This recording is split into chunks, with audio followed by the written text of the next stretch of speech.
Apa kabar Bapak Ibu? Semangat pagi dan salam sehat selalu. Semoga kita semua diberikan semangat untuk tetap berkarya. Di hari yang indah ini, saya mengajak Bapak Ibu sekalian untuk saling memberikan afirmasi positif dengan mengucapkan, hari sangat indah, kita semua hebat. Oke, Bapak Ibu sekalian, perkenalkan nama saya Margareta Yuliani, saya seorang widyaiswara di Balai Besar Pelatihan Kesehatan Jakarta. Saya dan Bapak Ibu sekalian akan bersama-sama di dalam beberapa mata pelatihan dengan mata pelatihan terkait dengan proyek perubahan. Nah, Bapak Ibu sekalian sudah mendapatkan banyak materi yang memperkaya Bapak Ibu sekalian selama proses pembelajaran di BPMK Jakarta di pelatihan kepemimpinan nasional tingkat 2. Apa yang disebut dengan proyek perubahan? Apakah proyek perubahan identik dengan sebuah proyek? Nah, mari Bapak Ibu sekalian kita melihat kembali tujuan Bapak Ibu sekalian hadir pada pelatihan kepemimpinan nasional tingkat 2. Nah, Bapak Ibu berada sebagai pimpinan pada jenjang pimpinan tinggi pratama, mempunyai tugas sebagai pemimpin strategis. Dan tujuan dari PKN tingkat 2 ini Bapak Ibu diharapkan menjadi seorang pemimpin perubahan strategis. Tentunya sudah dijelaskan pada mata pelatihan sebelumnya apakah perubahan itu dan bagaimana sosok seorang pemimpin perubahan strategis itu.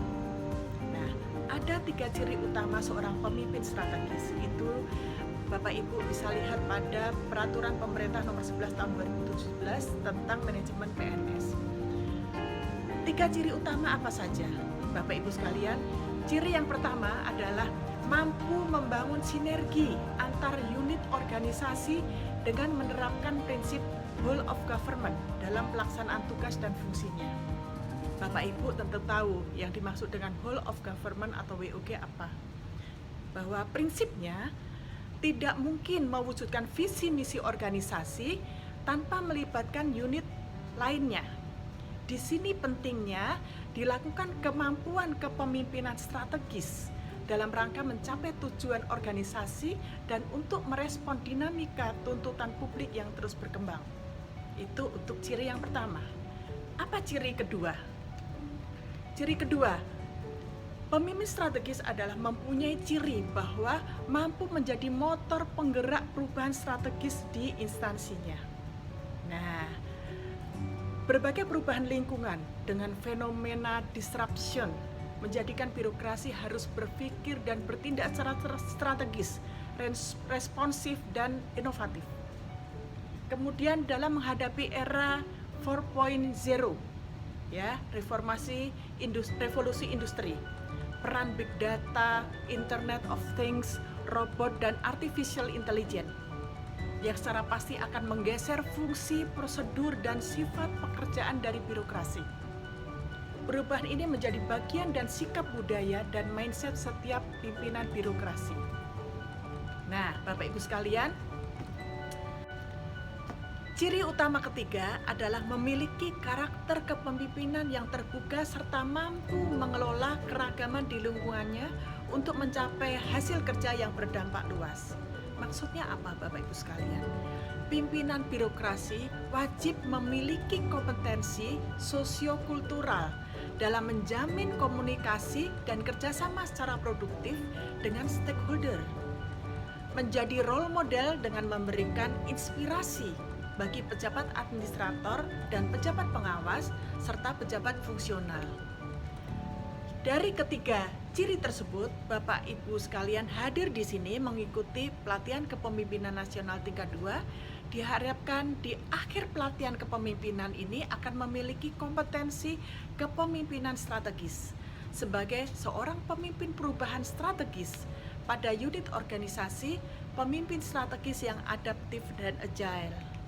Nah, 3 ciri utama ini nanti yang akan dituangkan dalam proyek perubahan Bapak Ibu sekalian. Kalau kita melihat di manajemen proyek perubahan akan diperlihatkan Bapak Ibu sebagai pemimpin perubahan bagaimana mengelola suatu perubahan. Tidak akan bekerja sendiri. Bapak Ibu dalam menyiapkan rancangan proyek perubahan hingga nantinya mengimplementasikan proyek perubahan tidak bekerja sendiri. dibutuhkan keterlibatan banyak pihak untuk mewujudkan perubahan. Ya, mulai dari mentor yang mempunyai peranan sangat penting dalam keberhasilan maupun ketidakberhasilan proyek perubahan. Kemudian stakeholder juga amat sangat penting karena disinilah Bapak Ibu sekalian diuji kemampuan memimpin perubahan. Demikian juga tim pengelola proyek Bapak Ibu yang dibentuk oleh Bapak Ibu sekalian akan membantu Bapak Ibu sekalian untuk kelancaran proyek perubahan. Juga coach yang sebagai pembimbing, juga penguji atau narasumber yang akan mengarahkan pada saat rancangan dan juga akan menguji kemampuan Bapak Ibu sekalian sebagai pemimpin perubahan. Nah, Bapak Ibu sekalian, pada saat kita berbicara dengan proyek perubahan nanti tidak lepas dari tema yang diusung pada pelatihan kepemimpinan nasional tingkat 2 ini. Apa tema dan subtemanya sudah dijelaskan secara panjang lebar oleh fasilitator sebelumnya. Bagaimana Bapak Ibu juga bisa menjelaskan keterkaitan agenda-agenda dalam pelatihan kepemimpinan nasional dengan tema dari penyelenggaraan PKN tingkat 2 ini. Ya, Bapak Ibu sudah mendapatkan penjelasannya. Baik Bapak Ibu sekalian, bagaimana perubahan itu bisa dibuat, diselesaikan, dieksekusi oleh Bapak Ibu sekalian dan Bapak Ibu sekalian sebagai pemimpin perubahan. Bahwa Bapak Ibu sekalian diuji kemampuan sebagai pemimpin perubahan itu yang sangat penting. Ya, baik. Pada tahapan pembelajaran pelatihan kepemimpinan nasional tingkat 2 yang tentunya Bapak Ibu sekalian sudah mendapatkan penjelasan, kita sedang memasuki pada tahap 1, pada ujung tahap 1, di mana Bapak Ibu sekalian sudah mendapatkan 3 agenda pembelajaran. Agenda pertama adalah agenda mengelola diri. Agenda 2 adalah agenda kepemimpinan strategis dan agenda 3 adalah agenda manajemen strategis.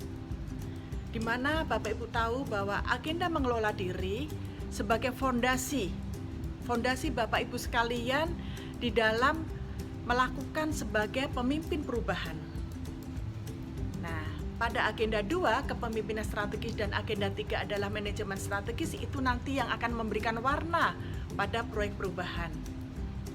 Selanjutnya, setelah Bapak Ibu mendapatkan materi konsep proyek perubahan ini, Bapak Ibu akan memasuki nanti pada taking ownership, membangun komitmen bersama.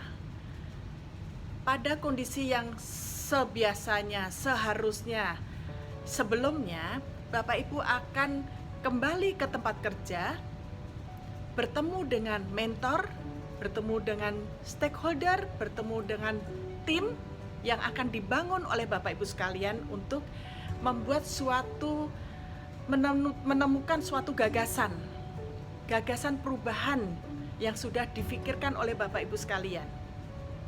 Nah, itu pada saat masa taking ownership, di mana gagasan itu nanti akan disetujui oleh berbagai pihak termasuk mentor. Nah, gagasan ini yang akan Bapak Ibu bawa kemudian pada saat Bapak Ibu nanti merancang proyek perubahan ada di tahap 3. Setelah Bapak Ibu sekalian mengikuti visitasi kepemimpinan nasional. Nah, setelah merancang Bapak Ibu sekalian di tahap 3 ini adalah seminar rancangan proyek perubahan. Dan memasuki tahap 4 adalah mengimplementasikan rancangan proyek perubahan yang sudah diseminarkan di depan penguji dan bersama dengan mentor.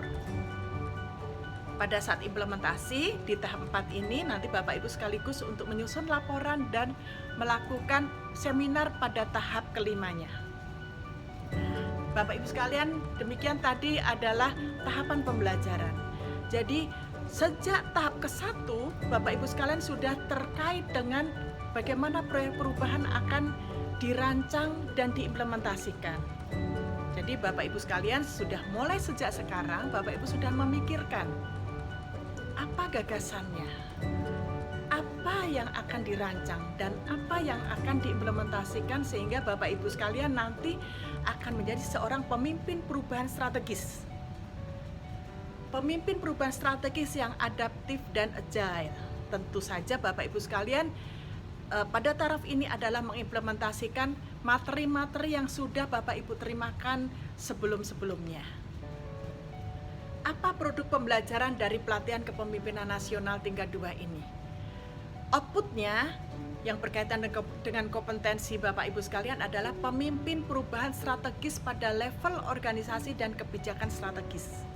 Nah, kemudian outcome atau manfaatnya adalah wujud nyata perubahan pada organisasi dan kebijakan strategis. Konsep proyek perubahan ini diharapkan Bapak Ibu dapat mengaktualisasikan nantinya kepemimpinan perubahan strategis organisasi secara individu melalui tahapan pembelajaran proyek perubahan. Dan mata pelatihan dari proyek perubahan ini mulai dari sekarang adalah Bapak Ibu mendapatkan materi tentang konsep proyek perubahan. Kemudian nanti ada pembimbingan, pembimbingan untuk Bapak Ibu memasuki kepada tahap kedua, taking ownership atau membangun komitmen bersama. Nah, kemudian Bapak Ibu akan mendapatkan pembimbingan untuk menyusun rancangan proyek perubahan. Kemudian setelah itu Bapak Ibu sekalian melakukan seminar rancangan proyek perubahan. Nah, setelah seminar Bapak Ibu sekalian akan diberikan pembimbingan atau pembekalan implementasi dari proyek perubahan. Setelah itu adalah Bapak Ibu memasuki pada masa laboratorium kepemimpinan, yaitu implementasi proyek perubahan selama 2 bulan, dan Bapak Ibu akan mendapatkan bimbingan baik dari coach, baik dari mentor.